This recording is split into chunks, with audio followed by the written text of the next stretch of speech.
En guise de bonus, on va corriger la question 1 avec le logiciel Python. Donc on va utiliser ici Create with Code UK.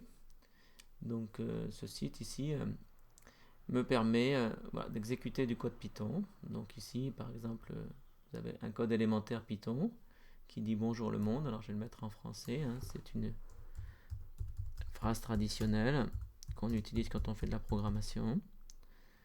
Et donc ça c'est une instruction Python, et donc si je l'exécute, voilà, vous avez ici l'affichage dans une console de ce petit message ici, bonjour le monde. Donc dans cet exercice, nous on va essayer de calculer 5 puissance 7 comme dans la question 1. Donc on va créer une variable résultat comme on l'a fait avec Scratch.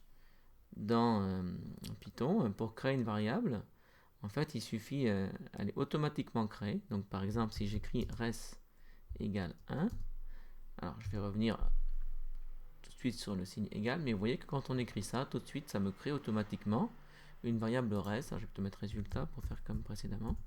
Donc si je mets l'instruction résultat égale 1, donc attention, le égal, c'est pas le égal auquel vous pouvez vous attendre, hein, c'est mettre la valeur de résultat à 1.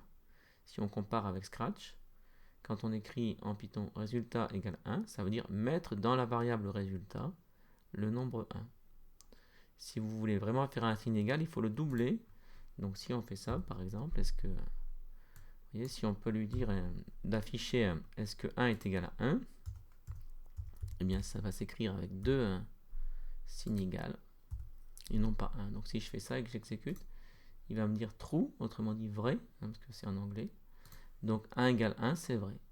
Mais quand, avec ma variable résultat, je veux lui mettre une valeur, donc je veux lui assigner une valeur de 1, eh bien on écrit résultat, on écrit 1 égale, on écrit résultat égale 1. Par cette instruction, j'ai créé la variable résultat et je lui ai donné la valeur 1. Donc ensuite, on a vu qu'il fallait répéter 7 fois multiplier résultat par 5, et ensuite on affichera résultat. En fait, en Python, il n'y a pas réellement de boucle répétée, enfin, c'est une variante, ça s'appelle une boucle for. Donc en fait, il faut utiliser une autre variable dans cette boucle for. Donc là, c'est une variable qu'on va utiliser uniquement dans la boucle for, et on va appeler ce qui s'appelle un générateur. Donc pour répéter 10 fois, voilà la forme de l'instruction Python. Alors c'est for, donc c'est pour, hein, mais c'est toujours en anglais, hein, Python. Donc une variable, alors ici je vais utiliser i, on pourrait utiliser n'importe quoi. Et in, donc dans, alors vous voyez que vous avez la coloration syntaxique qui me dit que ça c'est de la syntaxe Python. Donc pour i dans, et on utilise un générateur, et ce générateur c'est range. Et donc si je veux répéter 7 fois, je dis for i in range 7. Ça veut dire que i, eh bien, il va utiliser ce générateur, et donc on va successivement obtenir i égale 0, 1, 2, 3, 4, 5, 6. Autrement dit, on va obtenir. Donc vous voyez, alors je vais le faire ici, juste dans un premier temps, pour vous montrer comment marche ce générateur. Donc pour faire un bloc de code, on appuie 2 points et on fait Enter. Et vous voyez qu'il y a ici une indentation, il y a un petit espace. Alors ça peut, en général, c'est 4 espaces ici, mais là j'ai utilisé, je l'ai obtenu automatiquement. Sinon, vous pouvez aussi utiliser la tabulation, mais en général, c'est 4 petits espaces.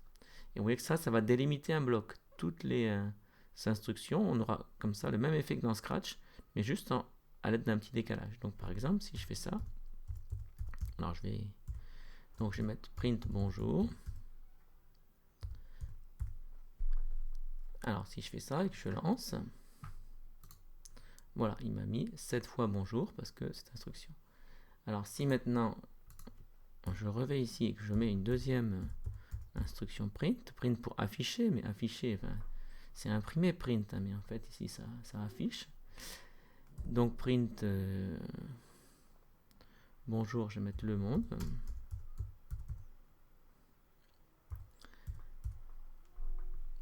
Comme vous voyez qu'elles sont toutes les deux indentées de la même façon, si j'exécute, eh bien vous avez bonjour le monde, bonjour le monde, bonjour le monde, bonjour le monde, bonjour le monde, qui a été répété 7 fois. Si en revanche, j'enlève le décalage et que je vais ici, donc voilà, cette fois-ci, ça ne fait plus partie de ce bloc ici. Donc c'est uniquement ça qui va être répété cette fois. Et ça va être fait uniquement une fois et après ça. Donc si on lance ce programme maintenant, vous avez bonjour, bonjour, bonjour, bonjour, bonjour cette fois. Et ensuite le monde. Parce que vous voyez, la différence, c'est que je l'ai sorti de ce bloc ici, en enlevant l'espace ici. Donc en enlevant l'espace d'indentation, on a enlevé cette instruction du bloc précédent, donc de la séquence d'instructions précédentes. Bon, mais revenons à nos moutons. Nous, c'est pas afficher des bonjours qu'on veut faire, c'est calculer 5 puissance 7. Donc au départ, on a résultat. Et on voudrait multiplier résultat par 5. Comment ça va s'écrire en Python? Eh bien, ça va s'écrire comme ça. Résultat. Alors, si on fait comme dans Scratch, on va l'écrire comme ça. Égale résultat fois 5. Donc, toujours pareil, c'est pas un vrai égal, c'est calculer ce qu'il y a à gauche, à droite, évaluer ce qu'il y a à droite et le mettre, changer la variable, mettre ce résultat comme nouvelle valeur de la variable. Donc, c'est comme dans Scratch. Donc, si on fait ça et que maintenant, alors, ici, vous voyez que le print, donc l'affichage du résultat, on veut le faire une seule fois, donc je vais sortir du bloc. Et donc, je vais mettre print résultat.